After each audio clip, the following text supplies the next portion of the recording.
Astaghfirullah. Assalamualaikum warahmatullahi wabarakatuh. Alhamdulillah wassalatu wassalamu ala Rasulillah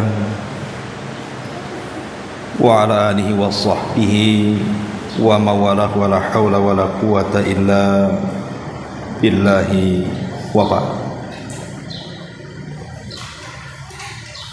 Alhamdulillah, di pagi ini kita bisa duduk kembali untuk berthalabul ilmi. Salawat dan juga salam kita hadiahkan kepada Rasul kita Nabi besar Muhammad sallallahu alaihi wa ala alihi wasallam.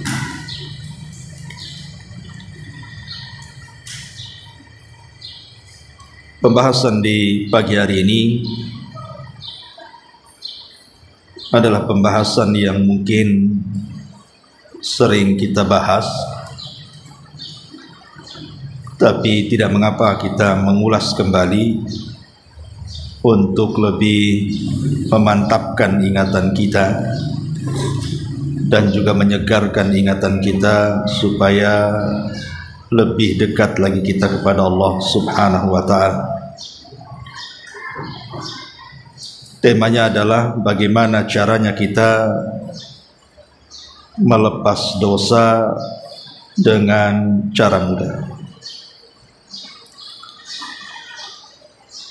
Ma'asyiral muslimat yang dimuliakan Allah Subhanahu wa ta'ala, kita tahu bahwa sesuatu yang tidak bisa dihindari dari manusia adalah perbuatan maksiat dan dosa. Dan itu disebutkan dalam hadis Nabi sallallahu alaihi wasallam, kullu bani Adam khata'un. Setiap bani Adam itu pasti akan terjerumus kepada kesalahan. Wa khairul khata'ina tawwabun. Tetapi sebaik-baik orang yang terjerumus kepada kesalahan adalah bertobat kepada Allah Subhanahu wa ta'ala. Karena ada sebagian orang yang mereka beralasan susah untuk tobat. Berat Ustaz saya mau tobat itu. Kayaknya meninggalkan dosa ini berat sekali. Kalau itu yang kemudian dalam benak seseorang seolah-olah tidak bisa meninggalkan dosa, maka ini bahaya, karena akan terjerumus kepada al-qunut min rahmatillah, putus asa dari rahmat Allah Subhanahu wa ta'ala. Ingat Bu, kematian seseorang itu tidak menunggu tobat. Kematian itu tidak akan menunggu orang itu bertobat, tapi bertobatlah baru menunggu kematian. Karena betapa banyak kisah-kisah dalam Al-Quran orang yang bertobat saat detik-detik kematian, seperti Fir'aun. Ketika dia tenggelam dan nyawanya hampir lepas dari badannya, dia mengatakan amantu bima amanat bihi banu Israel. Aku beriman dengan apa yang diimani oleh Bani Israel. Apakah manfaat tobatnya Fir'aun? Tidak. Karena ada dua waktu ketika tobat itu masih diterima. Pertama, ketika nyawa belum sampai di tenggorokan. Yang kedua, ketika matahari belum terbit dari arah barat. Kalau dua perkara ini sudah sampai kepada kita, maka sekalipun kita sampai mencucurkan air mata darah sekalipun tidak akan diterima. Kalau sudah nyawa di tenggorokan atau sudah terbit matahari dari arah barat. Maka ingat, perhatikan, kematian itu tidak akan menunggu tobat. maka bertobatlah kepada Allah Azza wa Jal sambil menunggu kematian. Ma'asyiral muslimat yang dimuliakan Allah Subhanahu wa taala. Di zaman Nabi sallallahu alaihi wasallam ada anak muda datang kepada Nabi sallallahu alaihi wasallam kemudian mengatakan, "Ya Rasulullah, i'dzan li bizina." Rasul, izinkan aku untuk berzina. Maka Nabi sallallahu alaihi wasallam mengatakan kepada anak muda ini, dekatkan badanmu kepadaku, sampai akhirnya lututnya menyentuh lutut Nabi. Kata Nabi sallallahu alaihi wasallam, "Sudikah kamu kalau seandainya orang tuamu yang perempuan atau ibumu dizinahi orang, atau saudarimu dizinahi orang, atau putrimu dizinahi orang, atau bibimu dizinahi orang, apakah kau izinkan? Apakah kau redha dengan laki-laki yang menzinahi ibumu, putrimu, bibimu, saudarimu?" Maka laki-laki ini mengatakan, "Tidak wahai Rasul, kalau aku di posisi dia, aku tidak akan redha." Maka Nabi SAW, sebagaimana mereka tidak redha apabila ibunya dizinahi, apabila putrinya dizinahi, apabila saudarinya dizinahi dan bibinya dizinahi, maka begitu juga orang-orang yang kau zinahi, keluarganya tidak redha. Maka kemudian laki-laki ini akhirnya bertobat kepada Allah Azza wa Jalla. Dari sini kita katakan bahwa laki-laki ini kan seolah-olah ingin berbicara dengan kita bahwa dia tidak sanggup meninggalkan dosa zina. Maka siapapun yang beralasan saya tidak sanggup meninggalkan dosa dusta, Anda bisa meninggalkan dosa itu, asal ya tadi ada kemauan yang kuat, seraya mengambil sebab, kemudian tawakal dan begitu seterusnya, pasti dengan mudah kita meninggalkan dosa. Makanya nanti saya akan sebutkan tip-tip yang disebutkan para ulama, bagaimana caranya kita terlepas dari dosa dengan mudah. Jadi tidak ada alasan. Kalau ada orang mengatakan saya tidak bisa meninggalkan dosa, bisa. Tidak ada yang nggak bisa. Karena dosa itu kan ditimbulkan dari tiga arah. Pertama, hawa nafsu. Hawa nafsu inilah yang menjadikan kita ini melakukan sebuah maksiat dan dosa. Wa inna nafsa la ammaratun bisu. Terkadang jiwa ini selalu merintahkan kita untuk melakukan keburukan. Yang kedua, syaitan. Syaitanlah yang kemudian berusaha kita ini berbuat jahat, kemaksiatan dan dosa. Kemudian yang ketiga, sahibus su, teman yang jelek, teman yang jahat, yang selalu menarik kita untuk seperti dia. As-sahibu sahib, kata orang Arab, bahwa teman itu terkadang menarik seseorang. Kalau dia baik maka dia akan menarik kepada kebaikan, kalau dia jahat pasti akan menarik kepada kejahatan. Lah, setelah kita tahu sumber daripada kenapa kita maksiat, kalau tidak ada hawa nafsu ataupun syaitan atau teman yang buruk, di sini kita cari solusinya. Bagaimana caranya kita menundukkan hawa nafsu, bagaimana caranya kita menundukkan syaitan, dan bagaimana caranya kita tidak berkawan dengan kawan-kawan yang jahat. Maka kita akan terhindar dari perbuatan maksiat dan dosa. Taib, masyarul muslimat yang dimuliakan Allah Azza wa Jalla, ada 10 langkah yang para ulama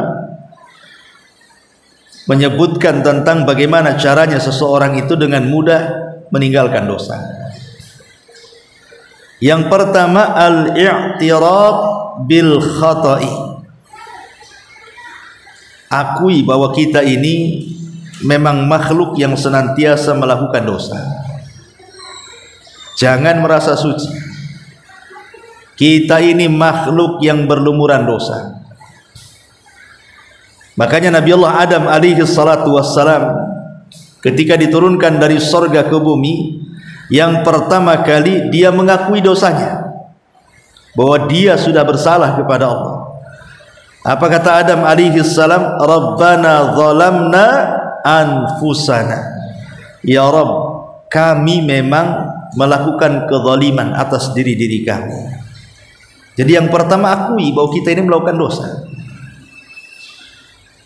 Baru kemudian kata Adam alaihi salatu wassalam, fa illam taghfir lana wa tarhamna lanakunanna minal khasirin. Kalau engkau tidak memberikan ampunan kepadaku dan tidak memberikan kasih sayangmu kepadaku, tentu kami termasuk orang yang rugi. Ini yang pertama, akui bahwa kita ini melakukan dosa. Ma'asyiral muslimat yang dimuliakan Allah Subhanahu wa taala, kalau ibu datang ke dokter, kemudian ibu tidak cerita penyakit ibu, mana bisa dokter mengobati ibu? Datang ke dokter ditanya, penyakit apa bu? Diam aja. Penyakit apa bu? Diam saja. Gimana dokter mau tahu ngasih solusi kalau kita diam saja? Tapi kalau ibu ceritakan nih penyakitnya 1, 2, 3, 4, pasti dia akan carikan resepnya kan, supaya penyakit kita sembuh. Lah, mengakui penyakit di hadapan dokter itu sama dengan mengakui dosa di hadapan Allah. Nanti Allah kasih solusi itu. Akui dulu dosa di hadapan Allah, bahwa kita ini orang zalim, kita ini orang yang berbuat dosa. Akui di hadapan Allah Azza wa Jalla. Jangan merasa kita ini suci gitu maksudnya. Nanti Allah berikan taufik. Nanti Allah bimbing. Sesama makhluk saja dokter kepada pasien membimbing, masa Allah tidak membimbing kita? Maka akui dosa di hadapan Allah Subhanahu wa taala. Kemudian yang kedua, ingatlah bahwa ada kesudahan setelah kematian. Ada kesudahan setelah kematian. Artinya di akhirat itu cuma ada 2 tempat. Kalau orang tidak masuk surga, yang masuk neraka, mau kemana lagi?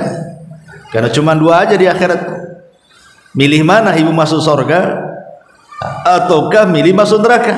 Kan pilihan di tangan kita. Coba berpikir, hanya gara-gara kenikmatan sesaat di dunia, dengan di atas kemaksiatan kepada Allah Azza wa Jalla, tiba-tiba kita tidak berpikir soal surga neraka. Di dunia ini sampai kapan kita hidup? Kan ada batasnya bu ya. Kata Nabi SAW, umur umatku berkisar 60-70 tahun saja. Artinya kan ada batasnya di sini. Jangan pula kemudian kehidupan yang terbatas kita menikmati di atas kemaksiatan, akhirnya kemudian menjadi penyesalan seumur hidup kita juga, harus masuk neraka. Bahkan ada sebagian mereka yang harus dikekalkan di dalamnya, naudzubillah. Coba ingat bahwa di sana ada surga dan ada neraka. Kemudian yang ketiga, ingatlah bahwa Allah Subhanahu wa taala itu memiliki kasih sayang yang jauh lebih luas dibandingkan murkanya. Karena ada orang yang tertahan tidak mau bertobat itu karena merasa dosanya teramat sangat banyak. Karena dosanya banyak sekali, jadi dia berpikir itu Allah tidak mengampuni dosa dia. Justru sudah sering saya katakan bu, orang yang putus asa dari rahmat Allah Subhanahu wa taala lebih besar dosanya dibandingkan maksiatnya. Kalau ibu banyak melakukan maksiat nih, macam-macam maksiat lah mamanya kita lakukan, entah zinahnya, entah macam-macam lah, judi, khamar dan lain sebagainya, dari segala maksiat yang ada di dunia ini. Kemudian dia ketika hendak bertobat, kemudian dia merasa dosanya terlampau banyak, akhirnya takut bertobat, putus asa. Maka ulama mengatakan putus asa sendiri adalah lebih besar dosanya dari dosa yang sudah dia lakukan. Kenapa? Karena itulah yang dikehendaki syaitan, supaya kita jangan tobat. Memang setan sengaja kasih was-was sama kita itu supaya kita jangan bertobat, sehingga terjerumus kepada 2 kali dosa. Pertama, dosa yang ia lakukan. Yang kedua, dia terjerumus kepada dosa yang lebih besar dibandingkan dosanya, putus asa dari rahmat Allah. sehingga akhirnya dia sama sekali tidak mau bertobat kepada Allah Azza wa Jalla. Ini bahaya, ya. Maka ingat bahwa rahmat Allah itu luas. Allah akan mengampuni siapapun yang datang bertobat kepada Allah Azza wa Jalla. Kemudian yang keempat, al-isti'anatu billah. Minta pertolongan kepada Allah. Jangan sok kuat. Jangan merasa kuat. Saya bisa meninggalkan maksiat. Enggak, Anda tidak bisa meninggalkan maksiat kecuali taufik dari Allah. Makanya minta pertolongan kepada Allah. Sebab isti'anah, meminta pertolongan kepada Allah, itulah modal kekuatan kita meninggalkan dosa. Sekecil apapun dosa, Bu, kalau Allah tidak berikan taufik, ibu tidak bisa meninggalkan dosa itu. Apalagi dosa besar. Dosa kecil saja kalau tidak mendapatkan taufik, pertolongan dari Allah, tidak mungkin kita bisa meninggalkannya. Maka minta pertolongan kepada Allah supaya Allah Subhanahu wa ta'ala memudahkan langkah kita untuk meninggalkan dosa-dosa tadi. Kemudian juga yang kelima, dan ini yang paling penting juga, as-sidqu fit taubah. Berusaha jujur. Memang kita ingin bertobat, bukan karena ketahuan orang akhirnya bertobat, bukan karena tekanan orang sehingga kita mau bertobat, bukan karena ini dan itu, tidak. Memang jujur dari lubuk hati yang paling dalam, kita tidak mau lagi melakukan maksiat itu. Sebab kejujuran inilah yang akhirnya Allah Subhanahu wa ta'ala bisa menilai apakah tobatnya itu dusta ataukah tobatnya itu jujur. Karena ada orang yang kemudian bertobat itu karena paksaan. Dipaksa suami suruh pakai jilbab, akhirnya pakai jilbab kan. Dipaksa suami suruh sholat, akhirnya sholat. Dipaksa suami untuk meninggalkan maksiat, akhirnya meninggalkan maksiat. Lah, ibu ini bertobat karena Allah atau karena suruhan suami, kan begitu. Berarti kalau karena suruhan orang, tobat kita ini tidak jujur. Makanya coba tanamkan kejujuran. Memang kita ingin bertobat kepada Allah supaya Allah menghilangkan dosa-dosa kita. Ini yang menjadikan sebab taufik turun ini. Masyaallah muslimat yang dimuliakan Allah Subhanahu wa ta'ala. Kemudian yang nomor 6, yang nomor 7, nomor 6, al-iktsaru minal a'malis salihati. Perbanyak amal soleh. Jadi kalau ibu memang jujur tobatnya, maka amal soleh yang tidak pernah ibu kerjakan atau yang dulu pernah dikerjakan kemudian ditinggalkan, mulai lagi. Jadi setelah ibu tobat itu mulai lagi. Dulu pernah sholat, kemudian meninggalkan sholat, sekarang kapok, maka lakukan sholat lagi, tambah lagi dengan sunnah-sunnah. Dulu mungkin suka menggibah orang, setelah bertobat kemudian sekarang tidak lagi. Bahkan sekarang berbuat baik lagi sama orang, antara makanan tetangga, ngasih hadiah ke kawan, berbuat baik kepada orang yang digibahi. Begitu ya, supaya apa? Supaya keburukan kita dengan amal soleh itu dihapuskan. Kata Nabi SAW, wa'at bi'is sayyi'atal hasanata tamhuha. Ikutilah perbuatan burukmu dengan kebaikan, niscaya kebaikan itu bisa menghapuskan keburukan. Di zaman Rasul ada anak muda mengatakan, ya Rasulullah, aku tadi berdua-duaan dengan seorang wanita yang tidak ada mahram. Ku pegang, ku peluk, ku cium, tapi aku tidak berzina besar. Maksudnya tidak berzina dengan kemaluan. Ya hanya berkhalwat, pacaran bahasa kitanya, pegang-pegang, peluk-peluk, cium-cium, tapi tidak sampai berzina besar. Berzina dengan farji tidak. Apa kata Nabi sallallahu alaihi wasallam? Asallaital jama'ata ya fulan, asallaital asra jama'atan ya fulan. Apakah engkau tadi sholat asar jamaah bersama aku, kata Rasul. Tadi kamu ikut sholat jamaah, sholat asar tadi. Maka anak muda itu mengatakan iya. Maka Rasul mengatakan, idhab wa qad ghafarallahu lak. Pergi, Allah sudah ampuni dosamu. Lihat, hanya semata-mata sholat berjamaah. Laki-laki ini dikatakan Rasul, pergi, kau sudah diampuni dosa. Dari sini juga ada syariat, kalau seandainya orang itu melakukan dosa, segera sholat taubat kan itu. Tapi bagaimana Nabi SAW ketika mengatakan kepada anak muda ini, apakah engkau sholat asar berjamaah tadi wahai fulan? Dia mengatakan ya, Allah sudah ampuni dosa. Menunjukkan bahwa sholat berjamaah itu bagian daripada amal soleh, dan amal soleh itulah yang akan menghapuskan dosa-dosa yang sudah dilakukannya. Artinya hapuslah kesalahan dengan amal soleh, dan kalau bisa disesuaikan. Kalau dulu tidak pernah zakat, sekarang zakat tambah dengan sedekah. Kalau dulu tidak pernah sholat, lakukan sholat wajib tambah dengan sholat sunnah. Ya. Kalau dulu mungkin sudah mampu dia haji tapi tidak mau haji, sekarang haji lakukan dengan banyak umrah. Seperti itu. Ya, lakukan hal yang sama. Kalau dulu suka mencaci maki, lisan ini suka melaknat, sekarang terbalik, suka memuji. Ya, suka berbuat baik kepada manusia. Pokoknya lakukan kebalikannya yang positif. Itulah maksudnya memperbanyak amal soleh, karena Islam itu kan agama amal. Islam itu agama amal. Kemudian yang nomor 7, al-ibtiad an asbabil maksiat.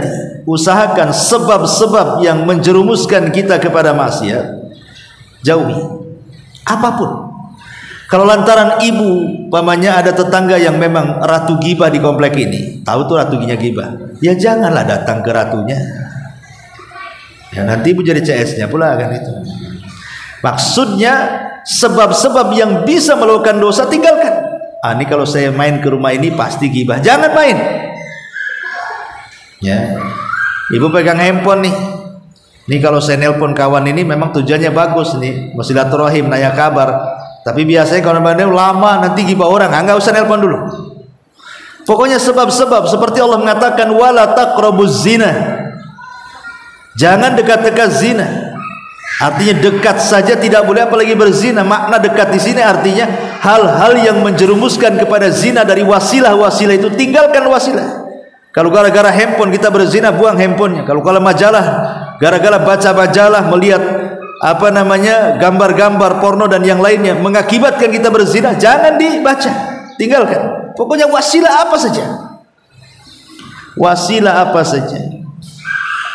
Ini biasanya kalau utang, nanti kalau bayar sulit, jangan utang. Itu biasanya kalau sudah tak bayar, bohong pula dia. Habis bohong, benci pula ketemu dengan orang yang sudah berbuat baik sama dia. Ya. Jadi di sini maksudnya al-ibtiad, dan ini sebab yang paling besar ya. Kalau ingin meninggalkan maksiat, ya memang harus menghindari sebab-sebab yang dengan sebab itu akhirnya kita bermaksiat. Ini yang nomor 7. Kemudian yang nomor 8, istisyar muraqabatullahi azza wa jalla.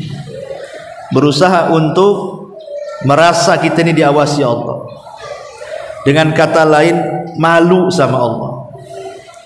Masa kita malu sama manusia tapi tidak malu kepada Allah? Umpamanya ibu berzina di depan orang, malu nggak? Malu. Ya. Ibu nyopet di hadapan orang, nyopet umpamanya di minimarket, nampak di CCTV, sengaja memang ibu tuh nampak, kan malu, viral pula pakai cadar nyopet, ya kan? Coba kemudian ibu mencaci maki depan orang, malu. Kita ini kenapa lebih malu kepada manusia, tidak malu kepada Allah, gitu maksudnya. Kita bisa malu loh di hadapan manusia ketika kita maksiat, kita ketahuan. Lah hari-hari Allah mengetahui maksiat kita, kok kita tidak malu? Atau mungkin sebaliknya Bu, kalau ibu dipuji orang, oh ibu ini Masya Allah baik, senang kita. Ibu ini rajin, sholatnya rajin, taklimnya, itu besar kepala Bu. Ya.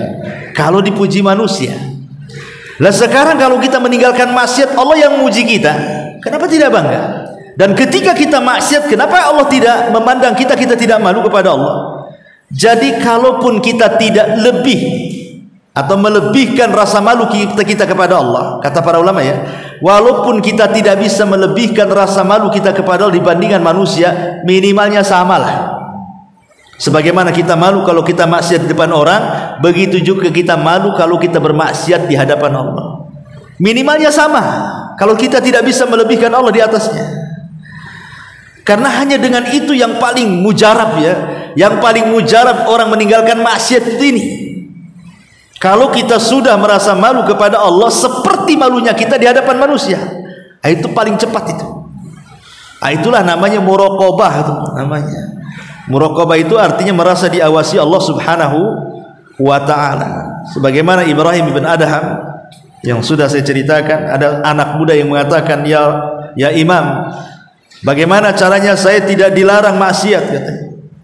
Kata Imam Ibrahim bin Adham, gampang, lakukan 5 perkara, kata.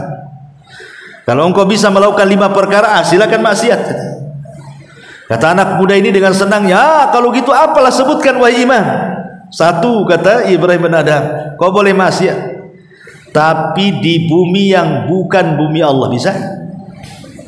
Kau boleh maksiat, tapi jangan pernah memakan rizki Allah. Kau boleh maksiat, tapi di tempat yang Allah tidak melihatmu. Kau boleh maksiat, asal ketika kau sedang sakaratul maut, kau ngomong sama malaikat maut, jangan kau matikan aku sampai aku taubat. Kau boleh maksiat kalau nanti di akhirat malaikat Zabaniyah menyeretmu ke neraka, kau katakan kepada dia, jangan seret aku ke neraka, masukkan aku ke surga. Kalau engkau bisa melakukan 5 perkara, silakan maksiat. Gimana caranya coba? Jangan maksiat di bumi Allah. Bumi mana yang bukan milik Allah? Jangan silakan maksiat, tapi jangan memakan rizki Allah. Rizki mana selain daripada rizki Allah? Enggak ada. Silakan kau maksiat, kata Ibrahim bin Adham, tapi jangan bermaksiat di tempat yang Allah tahu. Tempat mana yang Allah tidak tahu? Semua Allah tahu. Itulah namanya muraqabah di sini. Merasa diawasi artinya menanamkan perasaan malu. Malulah kepada Allah minimalnya seperti malunya kita kepada manusia. Kalau kita berzina di hadapan orang malu, kenapa di hadapan Allah tidak malu? Ingat, Allah tahu, walaupun ibu kunci, walaupun ibu gelapkan, walaupun tidak ada manusia, ibu di hutan, tetap Allah tahu. Manusia bisa ibu dustai, Allah tidak mungkin ibu dustai. Maka ini yang ke-8, istishar muraqabatullah. Hadirkan perasaan bahwa kita sedang diawasi Allah sehingga tertanam perasaan malu. Kemudian juga yang nomor 9, al-iktsar min dzikrillah. Perbanyak zikir kepada Allah Azza wa Jalla. Karena zikir ini bisa menghapuskan dosa kita. Terutama istighfar, astagfirullah, astagfirullah, astagfirullah gitu. Karena zikir ini bisa menghapuskan dosa-dosa kita. Walaupun dosa kita ini sebanyak buih yang ada di lautan, kan kata Rasul. Barang siapa yang membaca subhanallah bihamdi 100 kali, maka dia akan dihapusi dosanya walaupun dosanya sebanyak buih yang ada di lautan, katanya. Jadi zikir ini jangan dianggap enteng. Walaupun amalannya ringan, mudah, siapapun bisa melakukannya, yang kecil, yang besar, yang laki-laki, yang perempuan, yang sakit, yang sehat, yang kaya, yang miskin, yang di rumah, yang di luar rumah, yang mukim, yang safar, semua bisa dilakukan zikir ini. Karena zikir itu tidak harus mengeluarkan harta. Tidak seperti haji harus mengeluarkan harta. Tidak harus mengeluarkan gerakan seperti sholat. Tidak harus berlapar-lapar seperti puasa. Tidak harus kemudian juga mengumpulkan gerakan dan harta. Nah, zikir ini cukup ngomong saja. Tapi lihat pahalanya luar biasa. Bisa menggugurkan dosa. Dan yang terakhir, ingat kematian. Tadi saya katakan di mukadimah, kematian itu tidak akan menunggu tobat seseorang. Kematian itu kalau datang ajalnya, la yastakhiruna sa'atan wa la yastaqdim. Tidak mungkin dimajukan, tidak mungkin dimundurkan. Pasti.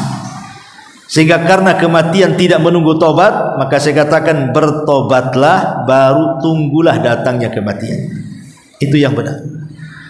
Dan bisa saya tambah juga ta'ammul al-wa'id asyadid.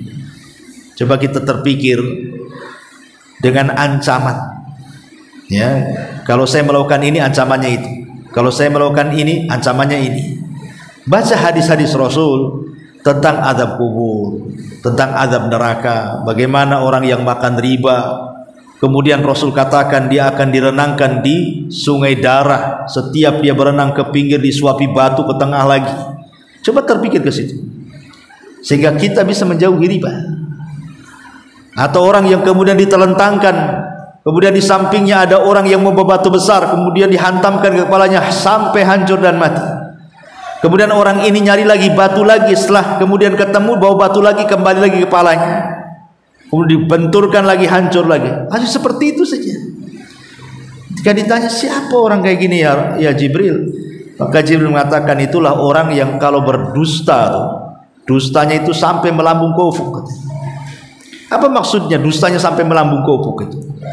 Kalau zaman dulu Bu, nyebar dusta itu, nyebar berita hoax itu kan tidak mudah, sulit, harus dari mulut ke mulut, dari tetangga ke tetangga, ya, baru kemudian tersebar satu desa.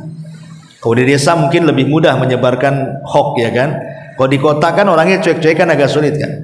Tapi di zaman sekarang cukup dengan handphone saja ibu ketik sesuatu, di share di Facebook, di mana, buat berita dusta. Itu sudah nyebar kemana-mana Bu. Nah, itulah dusta yang sampai ke ufuk.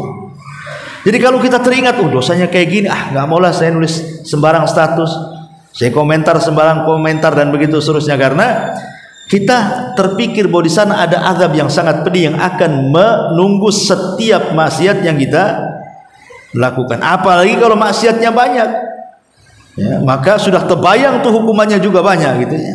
Maka cobalah kemudian merenung bahwa di sana ada azab yang syadid, yang kuat dari Allah Subhanahu wa ta'ala. Kemudian juga an yatakhayyal al muslim man yujilluhum wa yahtarimuhum yantadiruna ilaihi wa huwa yaf'al dzalika dzam. Hendaklah seorang muslim menghayal siapa yang memuliakan dia sebenarnya di dunia ini, Allah atau siapa gitu, yang kasih rezeki siapa gitu, yang kasih kesehatan sama ibu siapa, yang kasih kemudahan siapa, kan semua Allah. Loh, Allah kasih segalanya, tiba-tiba kita maksiat kepada dia.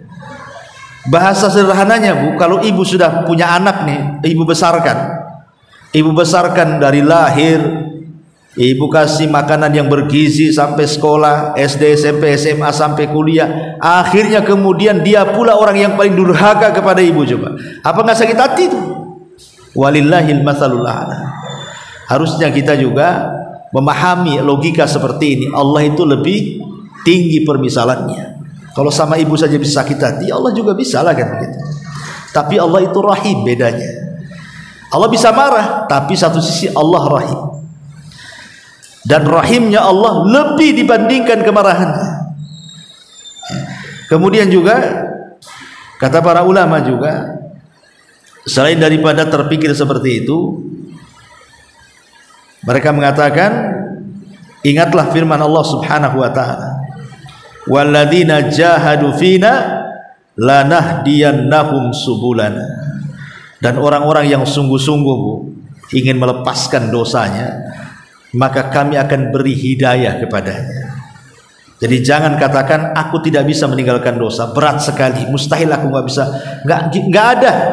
Orang semua bisa meninggalkan dosa kalau dia bersungguh-sungguh. Karena kesungguhan itu menunjukkan bukti kejujuran taubat, dan bukti kejujuran taubat itu adalah penyebab datangnya hidayah taufik. Makanya Allah mengatakan lanahdiyannahum subulana. Allah akan berikan hidayah jalan-jalan kami, sehingga dengan itu lebih mudah dia melangkah. Masyaallah muslimat yang dimuliakan Allah Azza wa Jalla, kalaupun seandainya dia sudah bertobat, terulang lagi, bertobat lagi, diulang lagi, bertobat lagi, diulang lagi, itu sudah memang tabiat manusia seperti itu. Jangan terpikir mau mengulang yang jelas.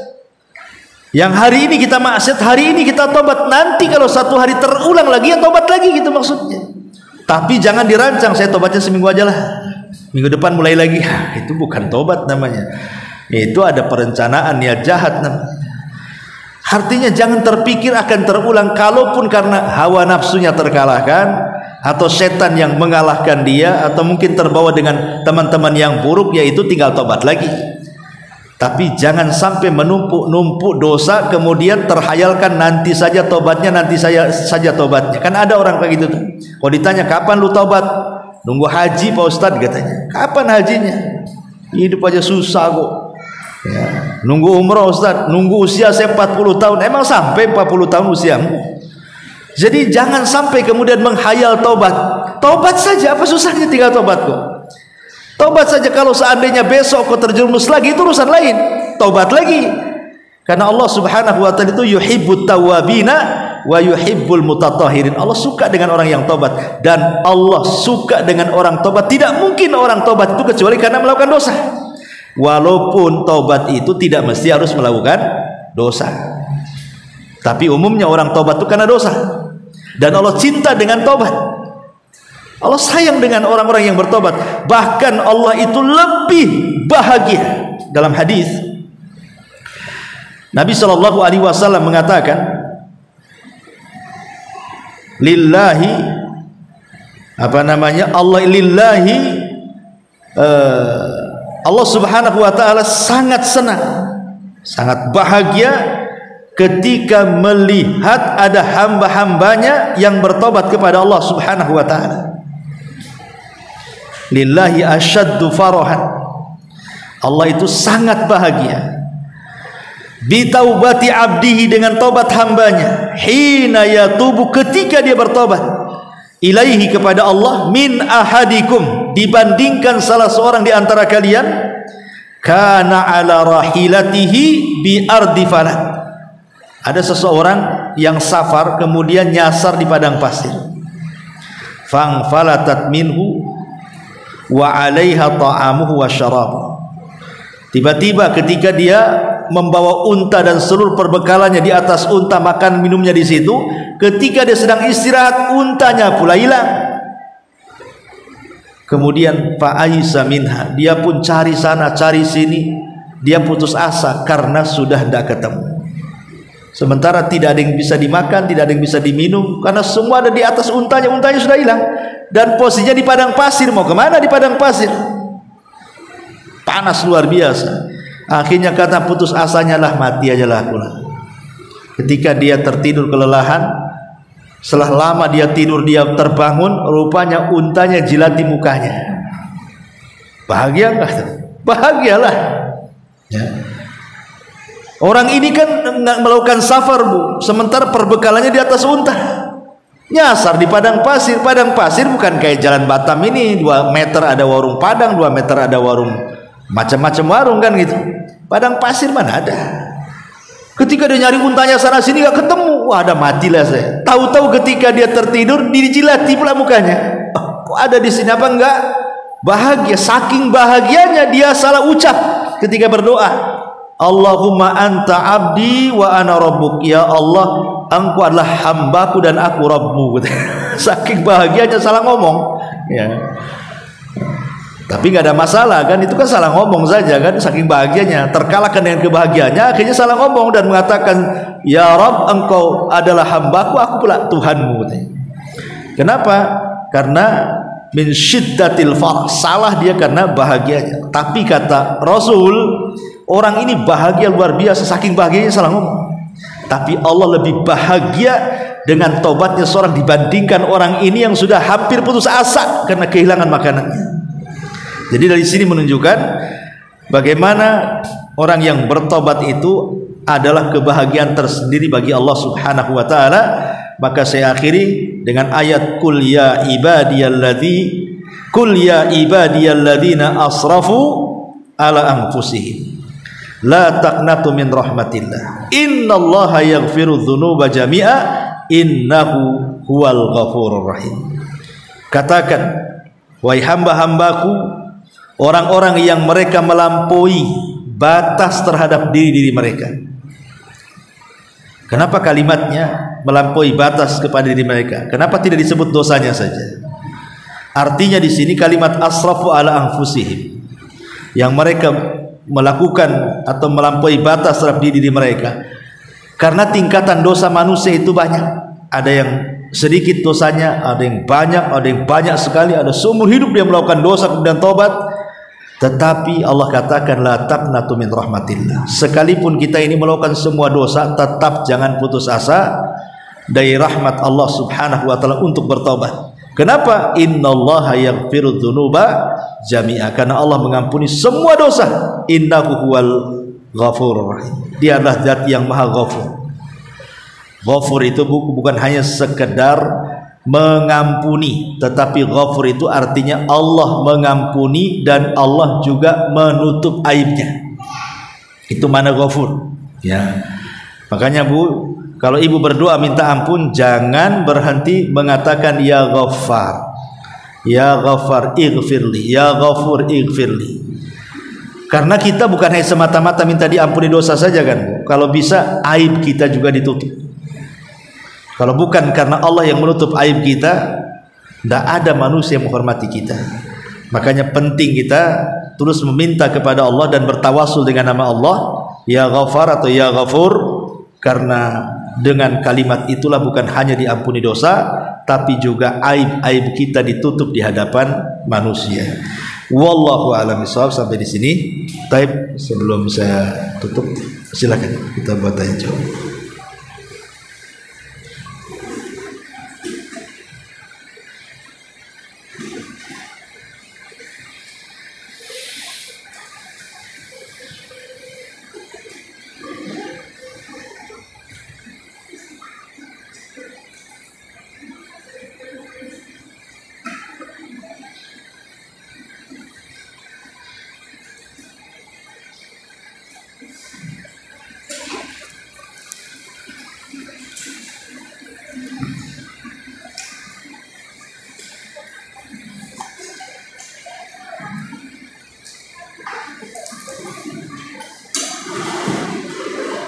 Ya.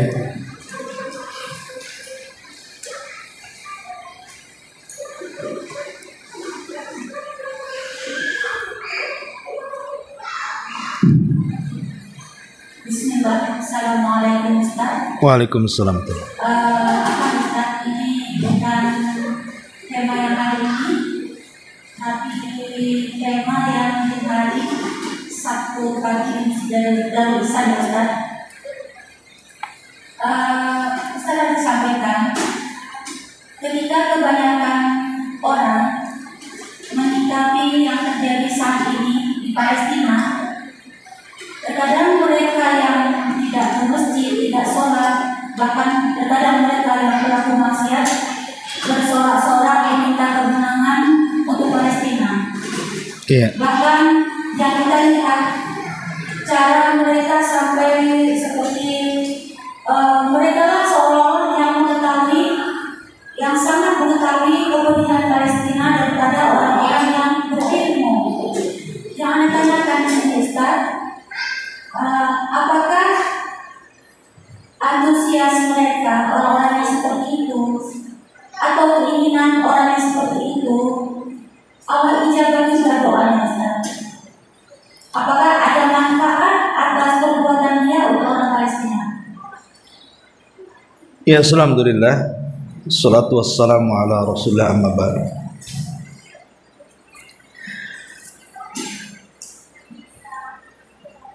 Ada satu pertanyaan yang sudah saya bahas pada Sabtu, tapi nggak di masjid ini ya, di Masjid Darul Ihsan, tentang pertanyaan yang banyak ditanyakan, kenapa Palestina tidak kunjung menang? Kok asli Israel aja yang menang? Bukankah Palestina itu di atas kebenaran dan Zionis Yahudi itu di atas kebatilan? Harusnya yang benar itu mengalahkan yang batil. Itu logika sederhananya. Karena Allah yang mengatakan ja'al haq wa zahaqal batil, innal batila kana zahuqa. Apabila datang kebenaran, hancurlah kebatilan. Sekarang pertanyaannya, kenapa Allah Subhanahu wa taala tidak kunjung memenangkan saudara kita di Palestina yang ada dibombardir setiap hari? Bahkan sekarang per hari ini saja saya baru tengok tadi berita, itu sudah 6.700 lebih yang meninggal, lain yang tertimbun dan tidak bisa diselamatkan. Bisa di atas angka 7 sampai 8.000 itu kalau seandainya yang ada di puing-puing reruntuhan itu ditemukan. Karena memang kekurangan alat berat tidak bisa mengorek. Sementara dari pihak Israel ataupun Zionis Yahudi tidak sebegitu korbannya, kan? Menjangkau berlipat-lipat daripada korban yang ada di Palestina dibandingkan dengan Zionis Yahudi. Walaupun kita lihat kebanyakan korban itu bukan tentara. Harusnya kalau perang ya tentara lah yang banyak mati, tapi justru warga sipil, kan? Maka ulama menjawab ya tentang kenapa kemudian Allah takdirkan Palestina itu tidak pernah menang sampai hari ini. Sebenarnya jawabannya, kita ini tidak pernah, atau Islam tidak pernah mengajarkan soal tujuan. Islam itu hanya mengajarkan soal proses. Proses yang mengantarkan kita kepada tujuan. Islam tidak mengajarkan langsung menang, tidak. Tapi kemenangan itu ada proses. Itu yang diajarkan Islam. Apakah kemudian proses-proses ini sudah kita lakukan untuk mencapai kemenangan, ataukah belum?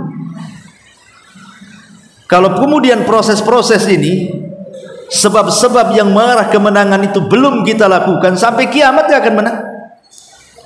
Karena prosesnya tidak dilalui. Kalau prosesnya sudah dilalui, insya Allah, walaupun Palestina itu sedikit orangnya, Zionis Israel itu banyak, bahkan dari segi perjatahan juga canggih, kita yakin dalam firman Allah Azza wa Jal, kam min fi'atin qalilatin ghalabat fi'atan katsiratan biidznillah. Berapa banyak kelompok yang kecil bisa mengalahkan kelompok yang besar, bisa mengalahkan kelompok superpower sekalipun kalau Allah yang izinkan. Tapi kalau Allah belum izinkan, ya tidak akan menang.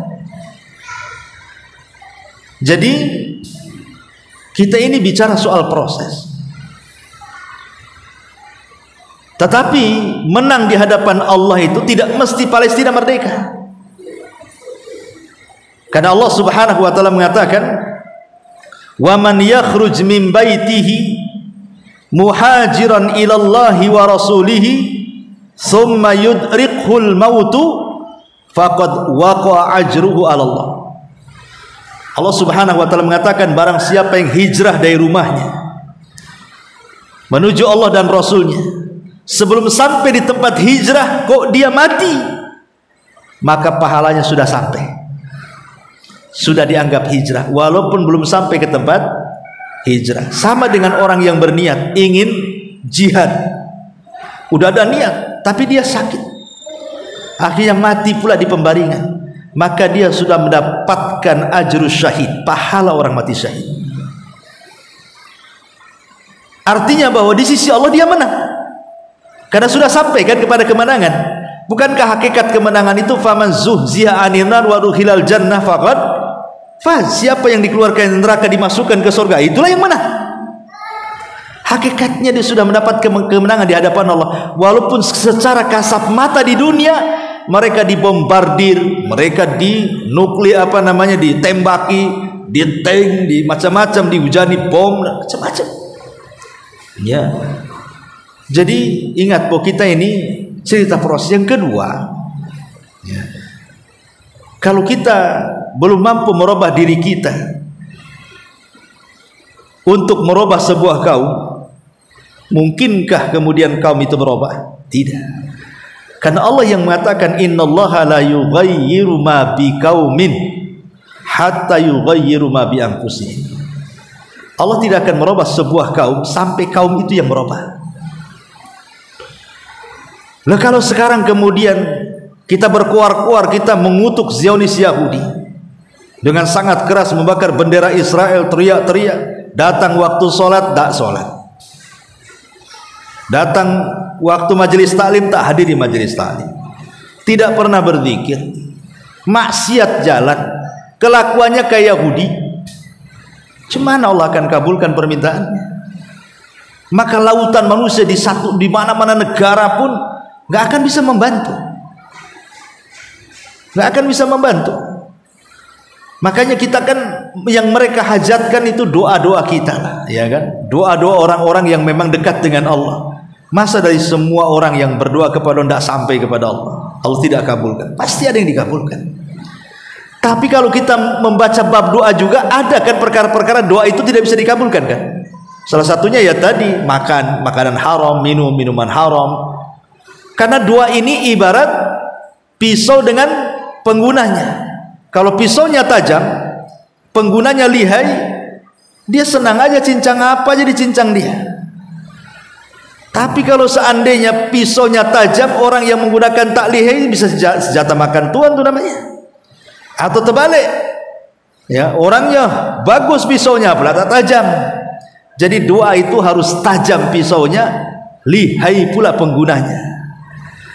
Maknanya kalau kita ini dekat dengan Allah dengan banyak melakukan ibadah kepada Allah, kemudian kita berdoa kepada Allah supaya kemenangan Palestina, insya Allah Allah kabulkan.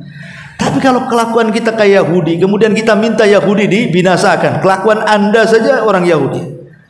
Seperti memangnya Anda saja masih gandrung dengan artis-artis Yahudi, pemain-pemain bola Yahudi, pemain-pemain bola yang tidak pernah sujud itu, yang jelas-jelas Yahudi itu. Nah, ini gimana ceritanya kok kemudian kita mengkantar Yahudi, tapi kita pula masih mengidolakan Yahudi di satu sisi? Ini nggak bisa, ya seperti ini. Makanya sebenarnya kenapa Palestina sampai hari ini belum Allah menangkan? Karena kita tidak cerita kemenangan. Kita cerita proses kemenangan. Mereka itu sudah menang di hadapan Allah, walaupun tidak menang di hadapan manusia. Karena mereka betul-betul mempertahankan negeri mereka. Dan jihad bagi mereka wajib. Tapi jihad bagi kita fardu kifayah. Tapi bagi mereka wajib. Kecuali mereka nyerang kita, kita wajib di sini. Mereka yang fardu kifayah. Tapi ketika menyerang mereka, mereka yang jadi fardu wajibul ain itu. Wajib mereka bertahan kayak kita lah zaman dulu Belanda. Mungkin Palestina hari ini kita mungkin lebih lama lagi dijajah dulu kan, hampir 300 tahun dengan itu. Kita nggak tahu saja kondisi zaman dulu, hanya dapat cerita-cerita saja keganasan Belanda dan Jepang itu. Kurang lebih saja kalau negara sudah dijajah itu pasti dihinakan penghuninya. Apa kata Balkis ketika mendapatkan surat dari Sulaiman? Ketika kemudian orang-orang mulianya mengatakan, wahai ratu, serang saja, kita punya kekuatan. Apa kata Ratu Balkis? Wahai para pejabatku, ingat, sebuah kaum kalau sudah menguasai negara, menjajah, maka dia tidak akan memuliakan negara itu, pasti akan dihinakan. Sebaiknya kita damai saja. Itulah cerdasnya Ratu Balkis, ya. Nggak ada namanya penjajahan, ya pasti ya apa yang kita lihat hari ini. Kalau negara sudah menjajah itu ya mestilah pembunuhan dan pembunuhan tiap hari, seperti itu. Cuman karena bagaimanapun Muslim satu dengan Muslim yang lainnya itu kal jasadil wahid, seperti jasad yang satu. Artinya kalau satu jiwa warga Palestina meninggal, itu juga kita rasakan di sini bagaimana meninggalnya. Kalau orang Palestina kemudian terluka, maka itu pun menjadi sakit luka mereka bagi kita. Tetap kita harus punya jiwa seperti itu, karena bagaimanapun seorang Muslim dengan Muslim yang lain kalbunyan yashuddu ba'duhu ba'dha, kan? Bisa menguatkan satu dengan yang lainnya, bahkan sama dengan satu badan. Kalau sakit saja anggota badannya, maka satu badan akan sakit. Itulah kondisi. Makanya yang mereka hajatkan selain daripada ya urusan makanan, minuman dan yang semacamnya, tapi yang lebih besar daripada itu hanyalah doa. Sebenarnya kekuatan doa itulah, makanya kenapa warga Palestina walaupun kekurangan segala-galanya, mereka masih hidup. Kalau bukan karena pertolongan Allah, siapa lagi? Mereka masih hidup, masih segar bugar, masih bisa melawan, kan gitu. Padahal pasokan air sudah kurang, pasokan itu kan keajaiban luar biasa. Ya, mereka masih tegar, bahkan anak-anak mereka pun tegar. Kalau saya lihat video-video, potongan-potongan video itu, bapaknya meninggal, tidak ada raut sedih itu anak-anaknya. Dengan bangga dia mengatakan, ini yang diinginkan bapak saya syahid, gitu. Luar biasa katanya. Nah, ini kan udah terdoktrin seperti itu. Yang kita hanya bisa mendoakan dan berusaha juga kebaikan, kemenangan itu kembali kepada kita. Kalau kita kaum muslimin di mana saja mau kembali kepada agamanya, sewaktunya sholat ya sholat, waktunya ngaji, waktunya ya perbaiki akidah, ibadah dan begitu seterusnya. Insya Allah akan memenangkan perang bagi saudara-saudara kita dimanapun mereka berada. Kalau kaum musliminnya lebih baik lagi, karena merubah sebuah kaum tidak mungkin mampu kecuali dengan merubah diri kita sendiri itu, baru merubah kaum tadi. Wallahu a'lam bishawab. Saya kira cukup ini. Saya harus berbatam sadar. Subhanaka wa bihamdika asyhadu an la ilaha illa anta astaghfiruka wa atubu ilaik. Allahu ta'ala. Assalamualaikum.